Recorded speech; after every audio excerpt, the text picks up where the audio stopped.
ಮೂಷಿಕವಾಹನ ಮೋದಹಸ್ತ ಸಾಂಬರಕರ್ಣ ವಿಲಂಬಿತ ಸೂದ್ರ ವಾಮನ ರೂಪ ಮಹೇಶ್ವರಬುದ್ರ ವಿಘ್ನ ವಿನಾಯಕ ಪಾದ ನಮಸ್ತೆ. ஜெய் கணேச பாகிமாம். ஸ்ரீகணேஷ ரக்ஷமாம். அன்பான ஸ்ரீ பகவதி யூடியூப் சேனல் நேயர்களுக்கு ஹரிஹர சர்மாவின் பணிவான நமஸ்காரங்கள். நாம் ஒவ்வொரு மாதமும் பலன் பார்க்குறோம். இதை தவிர ஒவ்வொரு பயிற்சிகளும் மிகப்பெரிய பயிற்சிகள் அப்படின்ற பொறுத்தளவுக்கு சனி பகவான் பயிற்சி, ராகு கேது பயிற்சி, குரு பயிற்சி, இதை மாதிரி பயிற்சிகள்லாம் பார்க்குறோம்.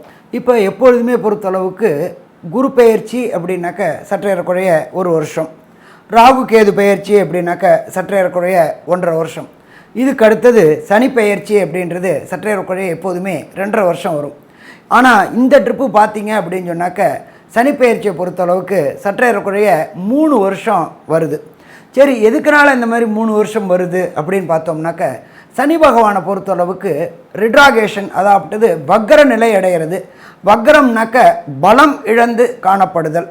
இருக்கிறதுலேயே சனியை போல் கொடுப்பவரும் இல்லை, சனியை போல் கெடுப்பவரும் இல்லை. அப்போ சனி கொடுப்பதை யாராலும் தடுக்கவும் முடியாது, சனி கெடுப்பதை யாராலும் தடுக்கவும் முடியாது. நம்ம ஒரு சின்ன உதாரணம் பார்ப்போமே. இருக்கிறதுலையே பரம பவித்திரமானவர் நல சக்கரவர்த்தி. அந்த நல சக்கரவர்த்தியையே ஒரு 7.5 வினாழிக ஜலத்தில் முக்கி பலன் கண்டவர். அவரை போல கொடுப்பவரும் கிடையாது, அவரை போல கெடுப்பவரும் கிடையாது. அதே போல் பார்த்தோம்னாக்க நவ கிரகங்கள் 9 கிரகங்களில் எந்த கிரகத்துக்கும் ஈஸ்வர பட்டம் கொடுக்கல. ஈஸ்வர பட்டம் கொடுத்த ஒரே கிரகம் நம்மளுடைய சனீஸ்வர பகவானான சனி ஈஸ்வரன். அப்போ நியாயத்தை வழங்குபவன் சனீஸ்வரன். இவரை யாராலையாவது கண்ட்ரோல் பண்ண முடியுமா? இவருடைய தகப்பனான சூரியனாலேயே இவரை கண்ட்ரோல் பண்ண முடியாது. சரி, யாரால தான் சாமி கண்ட்ரோல் பண்ண முடியும்? எம்பெருமான் விநாயக பெருமானாலையும் ஆஞ்சநேயராலையும் தான் இவரை கண்ட்ரோல் பண்ண முடியும். அப்போ இந்த சனி பகவானை பொறுத்தளவுக்கு இந்த வருஷம் சற்றேறக்குறைய 3 வருஷம் இருக்கிறாரு. மார்ச் 2026 வரலும் இருக்கார். சரி, இப்போ இவர் இருக்கிறது அப்படின்ற பொறுத்தளவுக்கு இவர் வக்ர நிலையை அடைகிறாரு. வக்ரம் அப்படின்னாக்க பின்னோக்கி செல்வது, ரிட்ராகேஷன் அப்படின்னு பேர். ரிட்ராகேஷன் அப்படின்னாக்க ஒரு சில சமயத்தை பொறுத்தளவுக்கு ஒரு நட்சத்திர பாதம் வருவார், ஒரு சில சமயம் 2 நட்சத்திர பாதம் ரிட்ராகேஷன் வக்ரம் ஆகி வருவார். அப்படி பார்க்கும்பொழுது இந்த ட்ரிப்பு சனி பகவான் வக்ர நிலையை அடைகிறாரு. வக்ர நிலையை அடையிறது எந்த டேட்லேருந்து எந்த டேட்டு வரலும்ன்ற சொல்கிறேன். அதுக்கப்புறம் ஒவ்வொரு ராசிக்கும் அந்த வக்ர நிலை அடையிறதுனால என்னென்ன பலன்கள் அப்படின்றதையும் சொல்கிறேன்.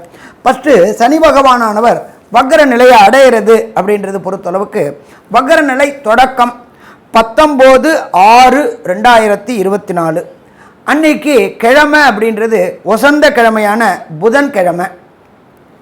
மத்தியானம் 3:09 சதய நட்சத்திரம் 3ஆம் பாத கும்பராசியில் ஆனி மாதத்துக்கு அது 5ஆம் தேதி வக்ர நிலையை அடையிறாரு.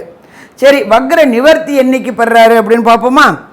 4/11/2024 திங்கட்கிழமை மத்தியானம் 3:22 சதய நட்சத்திரம் 1ஆம் பாதத்துக்கு கும்பராசியில் வராரு. அதுக்கு தமிழ் மாதம் அப்படின்றது ஐப்பசி மாதம் 19. இது சற்றேறக்குறைய இந்த சனி பகவானுடைய வக்ர நாட்கள் அப்படின்றது 140 நாட்கள் வக்ர நிலையில் இருக்கிறாரு.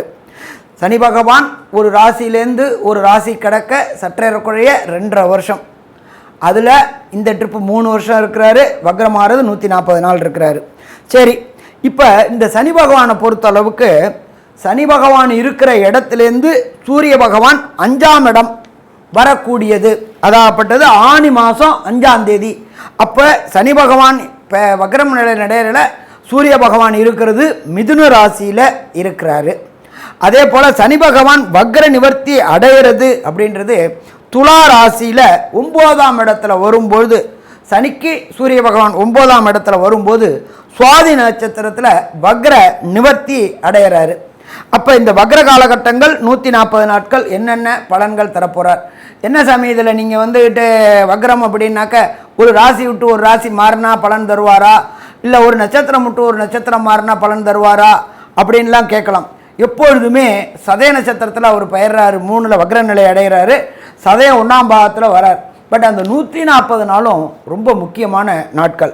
எப்பொழுதுமே சனியை பொறுத்தளவுக்கு பலம் பெறுறதோட பலம் பெறாமல் இருக்கக்கூடிய நாட்கள் தான் மிக மிக சிறப்பான நாட்கள். அவர் வலு இழக்கிறார், ரிட்ராகேஷன் ஆகிறார். சரி, அடுத்தது இந்த சனி வக்ர நிலை அடையக்கூடிய நாளில் கிரகங்கள் என்னென்ன நிலவரத்தில் இருக்காங்க அப்படின்றதையும் ஃபஸ்ட்டு பார்த்துப்போம். அதை காலபுருஷ தத்துவத்துப்படி மேஷ ராசி முதல் ராசி. மேஷ ராசியில் செவ்வாய் பகவான், அடுத்தது ரிஷப ராசியில் குரு பகவானும், அடுத்தது மிதுன ராசியில் சூரிய பகவான், புத பகவான், சுக்கிர பகவானும், அடுத்தது காலபுருஷ தத்துவத்தின்படி 6வது ராசியான கன்னியா ராசியில் கேது பகவானும். அந்த சனி பகவான் வக்ரமாகிற நாள் சந்திர பகவான் இருக்கிறது விசாக நட்சத்திரம் 4ஆம் பாதத்தில், அதாகப்பட்டது விருச்சிக ராசியில் சந்திர பகவான் இருக்கிற நாளில் பெயர்றார். இதை தவிர கும்பராசியில் சனி பகவானும், அடுத்தது காலபுருஷ தத்துவத்தின் 12வது ராசியான ராகு பகவானும் இருக்கக்கூடிய நாட்களில் இந்த சனி வக்ரம் பெறாரு. இந்த வக்ர காலகட்டங்களில் என்னென்ன நற்பலன்களை தருவார், என்னென்ன கெடுபலன்களை தருவார் அப்படின்றத பார்ப்போம். அதே போல் சனி பகவானை பொறுத்தளவுக்கு எல்லாருமே ஜோதிட சாஸ்திரத்தை சொல்லுவாங்க, சனி பார்த்த இடம் பாழ் அப்படின்னு சொல்லுவாங்க, சனி நின்ற இடமும் பாழ் அப்படிம்பாங்க. அப்போ இந்த காலகட்டங்களில் கும்பத்தில் இருந்து சனி பகவான் சதய நட்சத்திரம் 3ஆம் பாதத்தில் இருந்து வக்ர நிவர்த்தி அடையக்கூடிய சதய நட்சத்திரம் 1ஆம் பாதம் வரலும் என்னென்ன நற்பலன்களையும் என்னென்ன கெடுபலன்களையும் தருவார் அப்படின்றத ஒவ்வொரு ராசிக்கா பார்ப்போமா? அன்பார்ந்த மீனராசி அன்பர்களே, இப்போ உங்களுக்கு பொறுத்தளவுக்கு 12ல் சனி பகவான், 12ல் சனி பகவான் அப்படின்றது விரயச்சனி. விரயச்சனி அப்படின்னா என்ன? பொருளாதார விரயங்கள், உடல் நலத்தில் தொந்தரவு வந்து விரயங்கள், இது எல்லாமே விரயம் விரயம் விரயம் விரயம் விரயம். ஒரு சிலர் சொல்லியிருப்பாங்க, நான் எதை தொட்டாலும் பிரச்சனையாக வருது, எதை தொட்டாலும் செலவு அழியுது, எதையுமே நான் பண்ண முடியல அப்படின்னு திண்டாடிட்டு இருந்தாங்க இந்த மீனராசி அன்பர்கள்.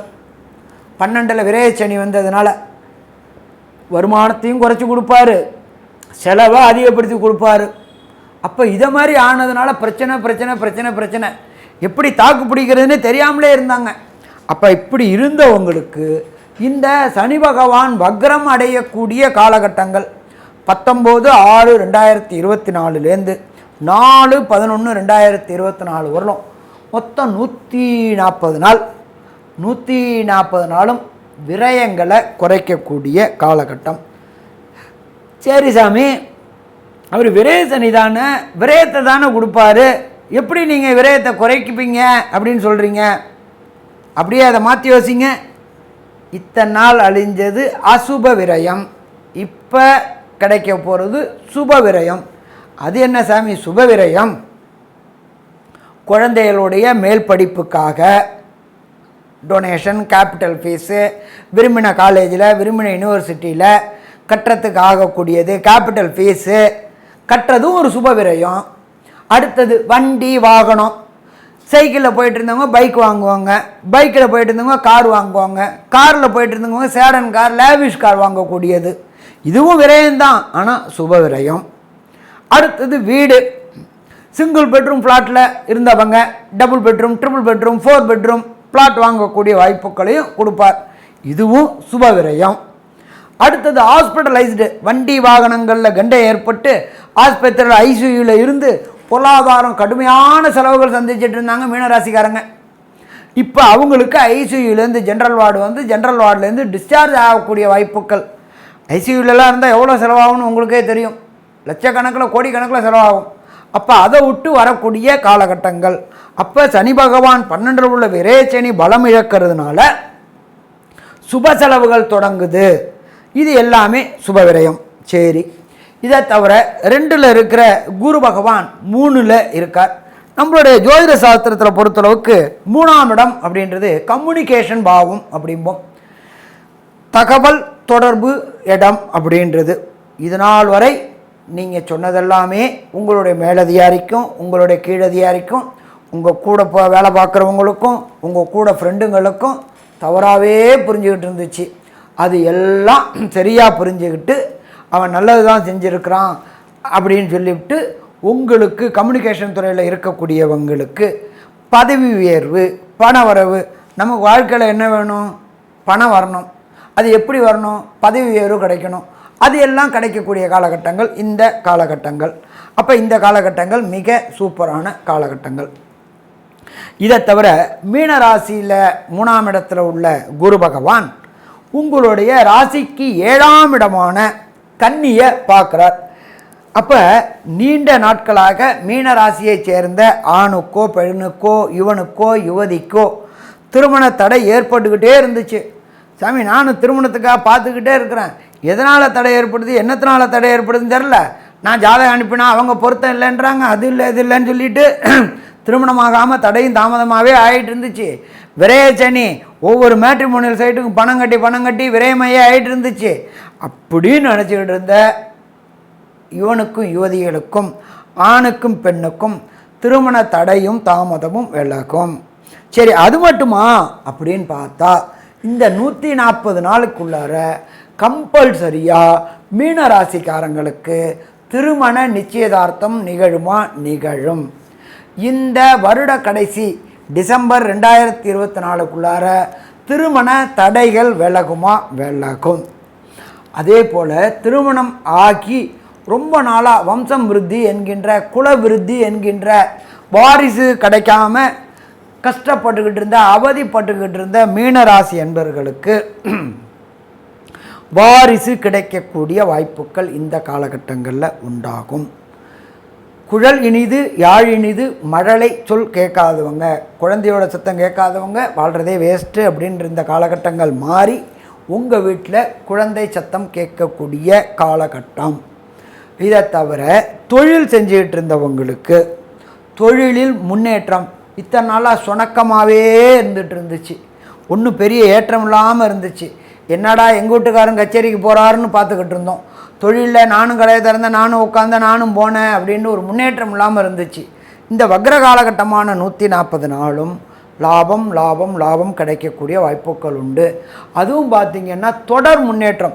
எப்பொழுதுமே ஒரு நாள் வருது 10 நாள் இல்லாமல் இருக்கிறதுலாம் கிடையாது. தொழிலில் தொடர் முன்னேற்றம் வரையக்கூடிய வாய்ப்புகளும் இந்த காலகட்டங்களில் உண்டு.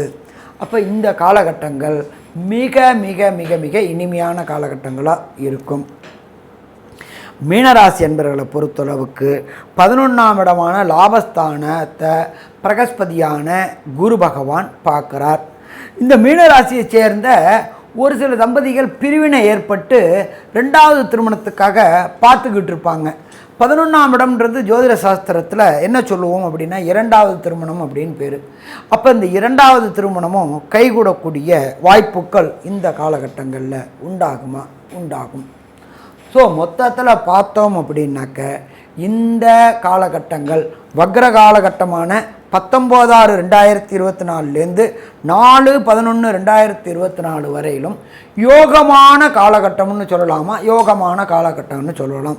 சரி, ஒரு சில பேருக்கு தசாநாதன், புத்திநாதன், அந்தரநாதன், சூட்சமநாதன் சரியில்லாமல் இருந்தால் கிடைக்கக்கூடிய நற்பலன்களும் கால தாமதமாக ஏற்பட்டுக்கிட்டே போகும்.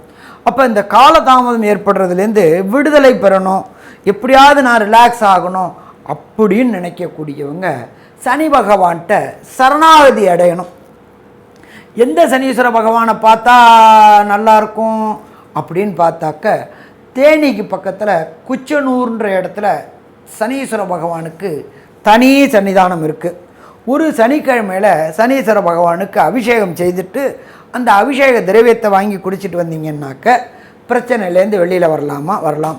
சாமி, எனக்கு தேனி குச்சனூர் போகிறதுக்கு வாய்ப்பு இல்லையே அப்படின்னாக்க நீங்கள் இருக்கிற இடத்துக்கு பக்கத்தில் உள்ள ஈஸ்வரன் கோயிலில் ஒரு 7 பிரதோஷத்துக்கு நந்தீஸ்வரருக்கும் ஈஸ்வரனுக்கும் பால், பன்னீர், இளநீர் வாங்கி கொடுத்து அந்த அபிஷேக திரவியத்தை குடிச்சிட்டு வந்தீங்கன்னாலும், தொடர்ந்து 7 பிரதோஷங்களுக்கு குடிச்சிட்டு வந்தீங்கன்னாலும் வரக்கூடிய பிரச்சனைகளும் வந்த பிரச்சனைகளும் விலகுமா? விலகும்.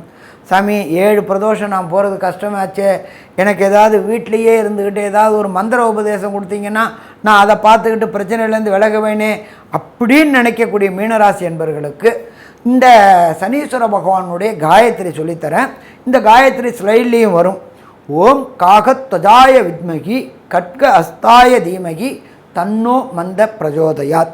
இதை இந்த 140 நாளில் வரக்கூடிய சனிக்கிழமைகளில், சனீஸ்வரனுக்கு உகந்த நாள் சனிக்கிழமை, அதுலேயும் ரொம்ப விசேஷமானது சனி ஹோரை.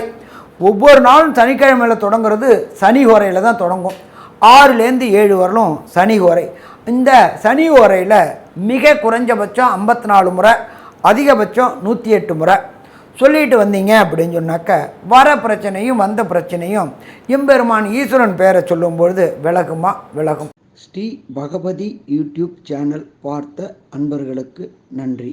இதே போன்று ஆன்மீக தொடர்புடைய, ஜோதிட தொடர்புடைய தகவல்களை தொடர்ந்து நீங்கள் பெற ஸ்ரீ பகவதி யூடியூப் சேனலை சப்ஸ்கிரைப் செய்யுங்கள்.